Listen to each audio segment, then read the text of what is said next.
अस्सलाम वालेकुम। क्वीन दारो जो पाकिस्तान की बहुत ही फेमस टिकटॉकर हैं, इन्होंने दूसरी शादी कर ली। बज़ाहिर ये इनका पर्सनल मैटर है, लेकिन क्योंकि ये एक सोशल मीडिया टिकटॉक से जुड़ी हुई हैं, इसलिए चंद हक़ाइक़ आपके सामने रखना मैं ज़रूरी समझता हूँ। ये जो क्वीन दारो नामी लड़की है, ये एक नॉर्मल फैमिली से ताल्लुक़ रखती थी। इसके हस्बैंड की जर्मनी में जॉब थी, तो ये उसको अपने साथ जर्मनी ले गए। इसी दौरान क्वीन दारो टिकटॉक पे वीडियोस बनाती थी और बाहजाब रहकर वीडियोस बनाती थी, तो इसके हस्बैंड ने भी इसको सपोर्ट करना स्टार्ट कर दी और कहा कि कोई बात नहीं। फिर वो हिजाब के अंदर रहते हुए थोड़ी बेबाकी वाली वीडियोस बनाना शुरू हो गई, तो शोहर ने सोचा कि ये टॉप ट्रेंड है, चलो कोई बात नहीं।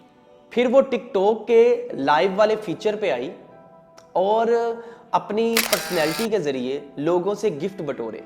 हस्बैंड ने फिर कहा कोई बात नहीं, पैसे आ रहे हैं। फिर एक ख़ास बंदा क्वीन दारो को बहुत महंगे महंगे लाखों रुपए के गिफ्ट लाइव भेजने लगा, तो उसके शोहर ने कहा इसका फ़ैन है, कोई बात नहीं। लेकिन यहाँ पे क्वीन दारो को ये लगा कि इसके 2 बच्चे और इसका शोहर गलत है, और जो बंदा इसको लाखों रुपए के गिफ्ट भेज रहा है वो इससे सच्ची मोहब्बत करता है। और क्वीन दारो ने अपने पहले हस्बैंड को छोड़ के वो जो दूसरा बंदा था उससे शादी कर ली, जो इसका फ़ैन था और इसको गिफ्ट भेजता था। अब ये अलग बहस है, उसने गलत किया या सही किया, ये मैं आप पे छोड़ता हूँ। कमेंट में अपनी राय का इजहार ज़रूर कीजिएगा, मैं आपके कमेंट को रीड करूँगा। लेकिन एक चीज़ वाज़ेह हो गई कि औरत जब मोहब्बत करती है तो जी जान लगा देती है। अलबत्ता मर्दों के लिए यहाँ पे सीखने की एक बात है कि अपनी आंखें हमेशा खुली रखें। रिश्ते में जब पहली दरार आए उसको उधर ही पकड़ लो।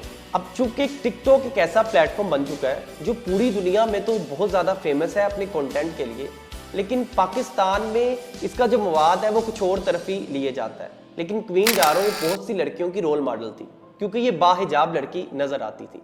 अब ये किस तरफ लाइन जा रही है, ये भी मेरा आपसे सवाल है। कमेंट में अपनी राय का इजहार करें। पाकिस्तान जिंदाबाद।